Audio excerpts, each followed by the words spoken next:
That night I didn't sleep. It wasn't really like I needed sleep. I was fine and energized, but I didn't sleep for more than just that reason. I wanted to avoid her. The nightmares were growing worse, and even though they were just illusions, even though I've been told that the things I saw could not harm me, for they were just my imagination, I still found the entire experience too real to just pass off as a so-called dream.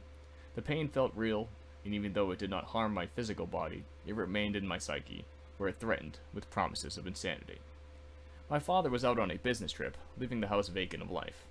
Though my sister was still at home throughout the night, I would have never known that had I not checked on her with my own eyes.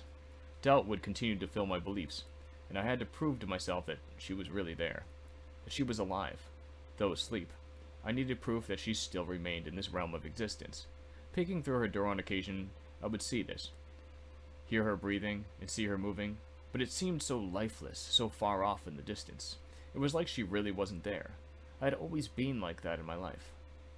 My sister had an innate resistance to my supernatural ability to sense things, but now I was becoming aware of it all. I was curious as to why she was the only one. Where were the others like her?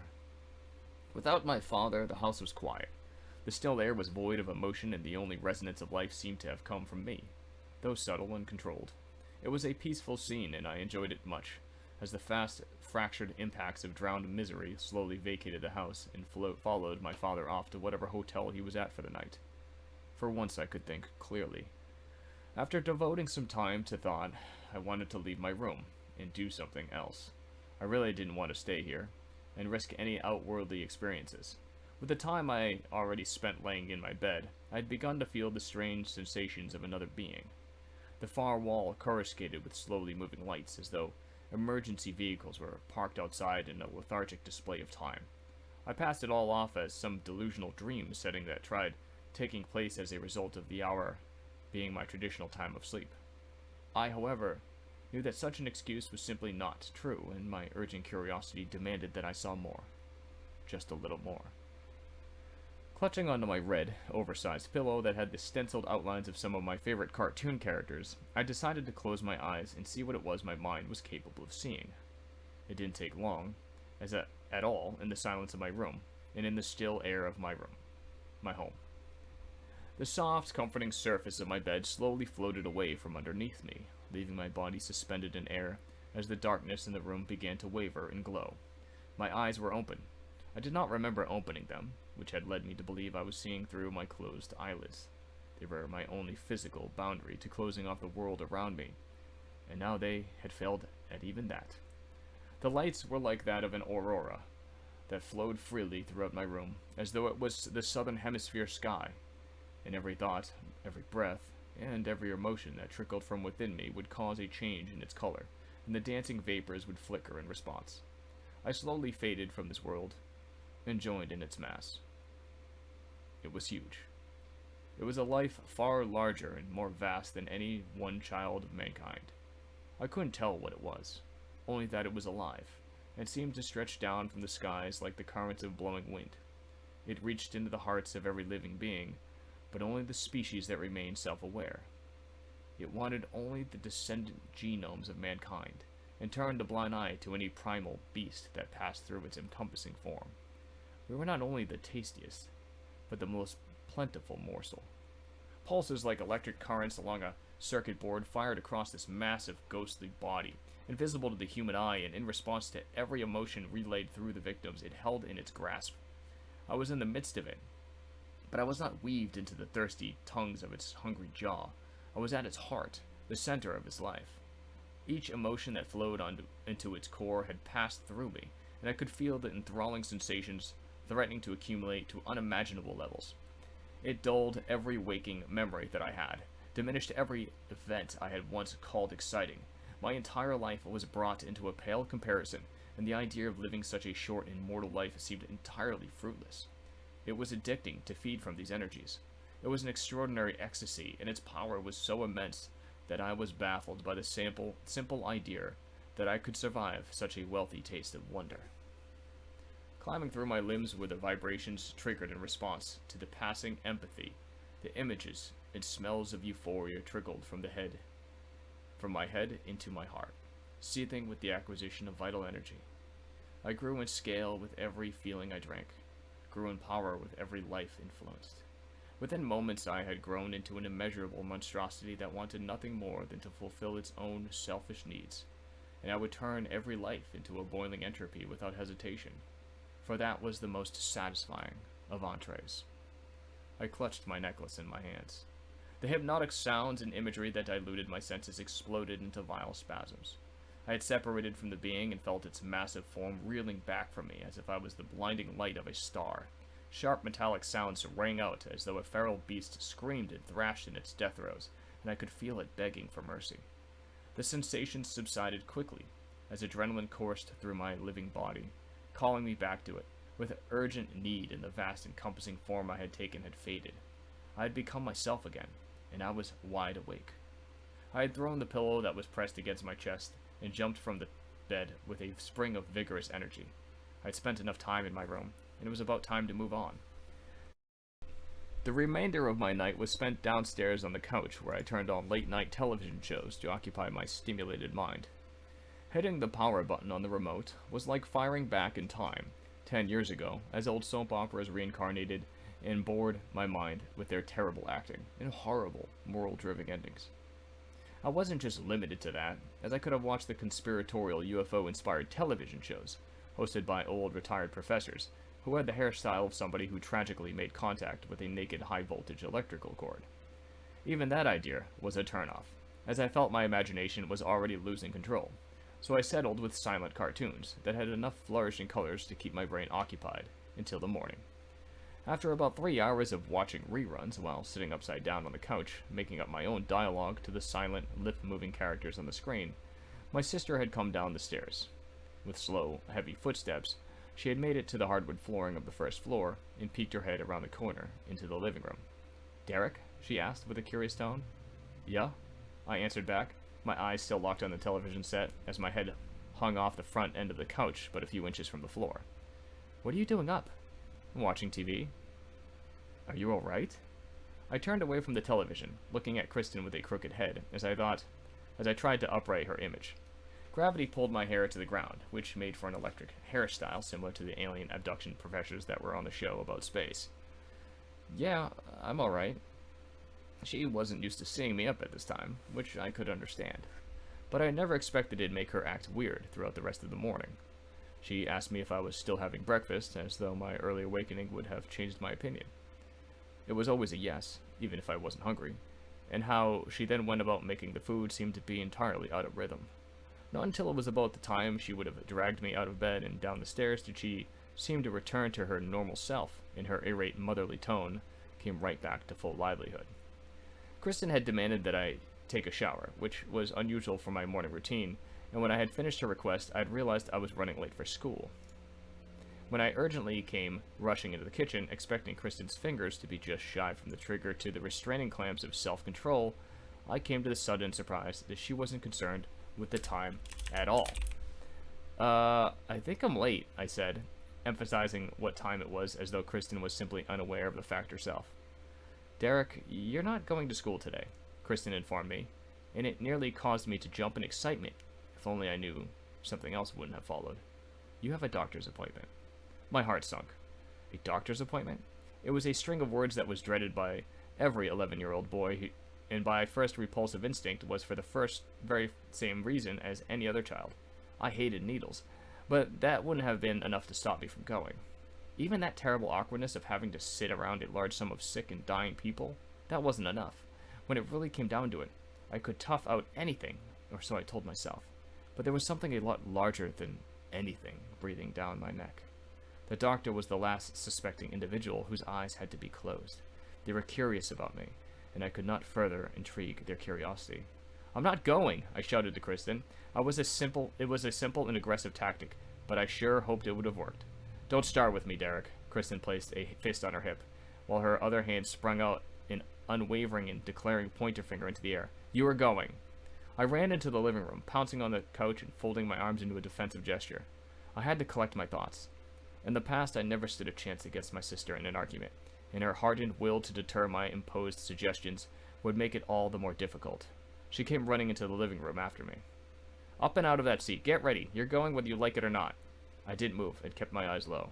Derek, I will pull you right off that sofa, Kristen threatened, and began to make her way to me. I went to retaliate. I let boiling anger curdle. The spontaneous hatred of having to stand against my sister and to go against my own will had surfaced, and I surged its essence into my mind and let its ambition and ambitious influence take over.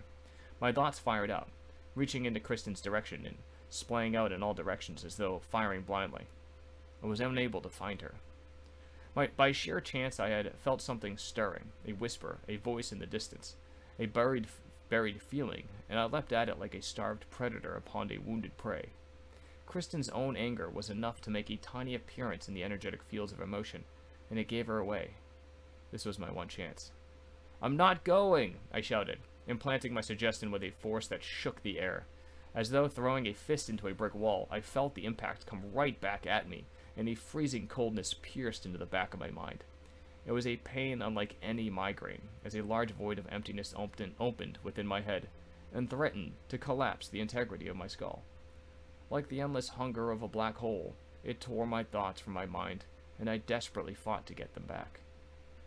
My hands had shot up to my head, as though trying to keep my conscience from escaping, and as my senses returned to me and the coldness in my head began to fade, I found the pulsing pressure in my head was still there. No, it wasn't in my head. It was on my head. The fingers in my hands were trembling as they clutched onto my skull, and I fought to let go.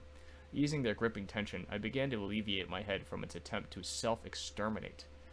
And when the tips of my fingers lifted off my flesh, my hands went limp and shivered from the exerted force that had been released. I slid my palms from the top of my scalp and down towards the front of my face, wanting to shelter it from Kristen, as I could not restrain the tears that cowered away from the threatening darkness that had occupied my conscience. Kristen knew something was wrong, but it was far larger than how it appeared. It was something she could have never understood, but she tried anyway. She continued to walk to me, but instead of throwing me from the couch as she said she intended to, she sat down next to me. "Derek, it's not going to be that bad," Kristen tried convincing me, thinking my tears dripped simply from the fear of the doctor's office. "Why do I have to go?" I continued to fight, forcing myself back into the conflict with Kristen. "I don't know, Derek, because you just do. You don't even know why, so why should I go? I'm not a doctor, I don't know what they want." Kristen's tone was lightened up, and my chances of winning the argument seemed to be increasing. "I just want to make sure everything is okay." "Everything is okay," I whimpered. I felt Kristen's hand rest on my leg, and I peeled my palms away from my eyes to see it.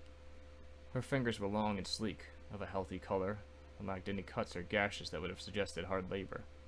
On her center finger rested an untarnished ring, and the shine of the gem had caught my eye. I put my hand on it, pinching the small gem in the center between my pointer finger and thumb. It made every emotion seem lighter. "Did Mom give you that?" I asked, forgetting the argument we were having. Kristen remained silent until I turned my head curiously, looking at her for an answer. "Yeah," she said. "Yes, she did." "Can I see it?" I asked, with my hand still placed gently on the gem. Kristen rolled her eyes and corked her lips at my request. I assumed she thought I was trying to avoid the subject, but my interest was genuine. She slipped her hand out from under mine, and with her other, she pulled at the ring to remove it from her finger. "Will this get you to go?" she asked, as she continued to tug at the ring as it rested below her knuckle. I waited for her to release the ring. I wanted to see it. I hardly heard her question and stared slack-jawed at the gem. I began to recall the first time I really got a good look at it, when it was on my mother's finger. "Derek?" she asked, holding the ring out at the end of the finger, as though she planned on using it as a prisoner exchange in return for my agreement. I closed my jaw and looked up at her. "Let me see it." "Fine," she tore it from her finger. A swarm of thoughts collided with mine, voices echoing in every direction. It was the sudden liberation of bottled-up emotions, and it washed over the room like a tsunami, breaching the bordering walls of a dam. The waves of energy imbued every inanimate object through the room with a powerful semblance that radiated passionate, sentimental connections to Kristen's past memories, and they were all shared with me. She dropped the ring into my hand, and I let it land at the center, closing it into a fist, which caused all the voices, Kristen's voices, to dampen in volume, and I could once again hear my own thoughts. I looked up at my sister with wide eyes as though it was the first time I had ever seen her. She reached out and grabbed my hand, opening my fist so that we could see the ring together. "I don't think it'll fit you," she said, prying it from my hand and trying to slide it onto my fingers. "Maybe your thumb?" When the ring was slid onto my thumb finger, the world went silent. All the colors in the room were stripped of their vocabulary and turned into a dull shadow of what they originally were. The walls, the table, everything remained still and no longer had the faint sensations of vibrations. The world was empty of the bountiful energy it had possessed only seconds before, and everything seemed absent of life. It was all so meaningless, and despite my attempt to reach out, my thoughts were confined to the boundaries of my own head. I tore the ring from my thumb and fell back onto the couch, distancing myself from my sister. It was a terrible feeling, and I didn't want to remain that way. "You're gonna have to give it back, you know," my sister said playfully, thinking I was trying to escape with it. She reached for my hand with the ring in it, and I stuffed my balled fist into a crevice in the sofa and released the gem. "Derek, you're gonna lose it!" Kristen shouted, pulling at my arm to get it out of the sofa. Her touch told me everything. Free from the confounding properties of the gem, my mind had merged with hers, and after 11 years of an apathetic and cold relationship with my sister, I had found what it was she had held in the hidden corners of her mind, all along. There was only love. It was the beautiful, pure, distilled form of love for her brother, and the realization was almost crushing. To know that all that time we had been so distant as a result of a mental blockade, that we had been in disagreement simply from an inability to share an understanding, that we had been separated from the placement of a ring. The realization was daunting, and though Kristen couldn't consciously recognize it herself, her change in mood and sudden happiness was a simple result of bonding with my life force for the first time in her life. "Do we really have to go?" Kristen stopped her attempt to retrieve the ring and looked away. "Please, I don't want to go. Just let me go to school, like a normal day." Her eyes returned to mine. "You really don't want to go, do you?" Kristen asked, her emotional understanding reaching out to me. A sympathetic gesture passed over her reasoning, but not enough to convince her. A great concern was still on her mind. She wasn't sure why I had to return to the doctor's office. The only thing she knew was that a quick overlook of the blood work drawn during my time unconscious from the David incident, had read a number of values that were considered logically impossible. She had regretted letting David do what he did to me, and she did not want to turn a blind eye to anything that may have been caused by the abuse. Every day since the event, she had been under the burdening oppression of regret, and she just wanted to make up for it all, to put it behind her, to cast the memory into the sea of forget. "No, I really don't want to go," I told her. "It is just a visit. Nothing serious, nothing necessary. He will be okay." Kristen had convinced herself. It wasn't needed at all. Just a simple protocol all hospitals and doctors go through, just to get the patient back in the door. She didn't want to go against me. She didn't want to fight anymore. Her wish was for me to be Derek again. The Derek that she knew, the boy with a glowing smile that was not troubled by anything. That wish alone had her go against her previous determined route, and she finally stopped resisting. "All right," Kristen reasoned. "Can I have my ring back now?" I retrieved the gold inlaid gem from within the cushion and gave it to my sister. "Now, don't think you're going to get out of school," Kristen said, while sliding the ring back on her center finger. I had lost her again. "Go get ready. I'll start the car." It was assumed to be another dragging day of school. On the ride there, I had nearly convinced myself to be an academic, a scholar of some sorts. I had thought that if I could take interest in the work at school, then going to school every day would be just as fun as going to the playground, would it not? I tried it anyways, but I just couldn't see how stuffing one's face into a literary text and painting one's eyes upon strenuous lettering could be a joy for anyone. Not when there was easier ways of learning and acquiring knowledge. All anyone had to do was ask, if only they were as able to do so as I. The halls of the school were empty when I got there, as I was late and class was already in play. Dare I use such a terminology in reference to school? I had Mrs. Peterson's course at the time, which was very probable, had it been a guess, concerning she was my teacher for nearly every major class of the day. I had thought about roaming around the halls to increase my lateness, which I soon did. I would have normally not have taken such measures to avoid a class, as this was my scheduled meeting time with Miss Kendleton. However, I had made my point very clear, that we were not to speak to each other again. Or maybe I hadn't, as it was around the third loop I had made around the school when I found her walking through the halls, her eyes particularly searching for me. "Derek," said Miss Kendleton, and had she have said my name in the same ritualistic formal tone she was accustomed to, I would have instantly darted a mental suggestion in her head to run in front of a bus. But I didn't. I turned to her, showing her a face that spoke an untold number of words of what I wanted to say. But if I was to sum it up in a nicer fashion, it would have been, "I don't want to see you, and please leave." She grew closer, despite my look that told her she was walking into hostile territory. "How come you're not in class?" she asked, quickly realizing her tone was off, and she was losing friendly ground. She jumped to the topic. "Mrs. Peterson wanted me to give you a test for her class, but she wants you to take it to my office, if that is okay with you." She tried using a passive tone, knowing I would easily outright refuse it had it been forced onto me. I was curious as to why she would be giving me the test in her office. I could have found my answer had I really wanted to. I just would have had to do a little digging, but my head was aching from the morning, and I decided to just ask it. "Why?" I asked, simply and plain. "No particular reason," Miss Kendleton said. "Mrs. Peterson will join us after her class. You can ask her then." Right, well, off I went, willingly following Kathy to her office, and since I was to take a test instead of conversing about my personal life and the copious amounts of flaws in it, I remained compliant. After not receiving a viable answer from Miss Kendleton, I had reasoned I had to take the test in her office simply because I was late, and the class was probably taking the test without me. However, the class I was to be in at that hour, I had already taken a test in, just the previous day.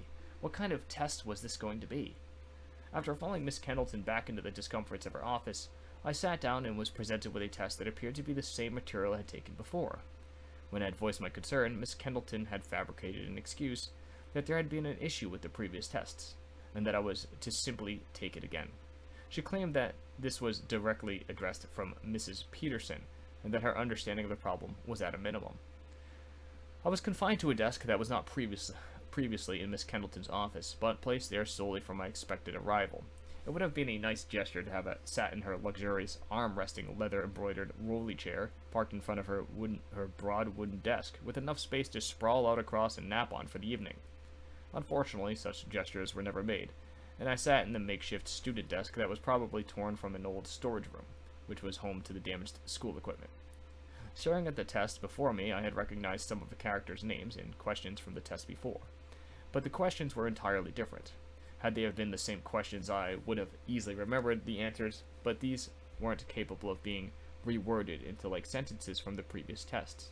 They were straightforward and precise, and reflected nothing more than one's receptive capabilities of understanding a story that was obviously meant to be read. Since I hadn't read that story, I was at a loss. "I already did this test," I told Miss Kendleton, who sat in the office doorway, observing. "Derek, you may have. All that I'm asking is if you could do it again." "No, I already did it." We batted arguments back and forth, which I was very good at. I couldn't understand why Miss Kendleton was trying to have me take a test for a class that she was not involved in. The official time had come where students were to get up and run off to the next subject, yet Miss Kendleton asked me to stay. My dear friend Mrs. Peterson quickly made an appearance, fitting her wide body through the office door and into the narrow confines of the office. "I already did this test," I told my well-rounded teacher, hoping she would understand and fortify my effort to stressing that point to Kathy. Mrs. Peterson and Miss Kendleton exchanged looks before Mrs. Peterson sat in a chair nearby while the guidance counselor returned to leaning against the office door. That was when I realized they were working together. "Derek, I have reason to believe you did not complete the test yesterday on your own." Mrs. Peterson tried sounding temperate and reasonable. She had suspected me of cheating. Just when I had thought our relationship was improving, she went far out of her way to try and entrap me in an office with a test formulated just for me to fail on. I did not adhere to her efforts very well, and I was growing angry. "I don't want her here," I said aloud, looking at Miss Kendleton. Mrs. Peterson gave Miss Kendleton a look. Not a demanding look or suggestive by any means, more so questioning to see if Miss Kendleton would abide by my terms. Kathy nodded and slipped outside the door, closing the door to the office.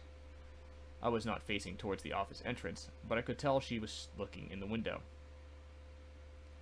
Mrs. Peterson pulled out 2 small packets of paper out of her brown leather handbag shaped into an accordion filer. She placed both of them on the desk, looked over them briefly, and turned them around to face me. "This is your test," she indicated, by pointing to the sloppy handwritten name at the top. "This is the girl's next to you." I didn't look at the details. I knew where she was getting at. "Her test is exactly the same as yours. Even the written portions and the wrong answers are as well." "Maybe she copied me?" I said, hardly convincing at all. "Derek," Mrs. Peterson lowered her glasses, so that her eyes would look at me directly. "I have reason to believe otherwise." I sat there quietly, letting the time pass by awkwardly before Mrs. Peterson proposed the question. "Did you cheat on the test?" Yes. Maybe," I said, lost in my own words. "You did? I don't know, kind of?" "How do you know if you cheated? Did you do it yourself?" "Yes. I didn't look at her paper." Mrs. Peterson sat sternly, staring at me with her unshielded eyes as she had since taken off her glasses. She did not take my words literally, nor understood my confusion. I did not lie to her, as I was unsure of the matter myself, but she just assumed I was trying to find an excuse. "I want you to do this test and show me that you know the material," Mrs. Peterson asked. I grabbed the paper and pulled it in front of me, looking over it briefly, realizing I didn't have a clue to any of the answers. "And I will return when you are done." She began to rise before her way out of the room.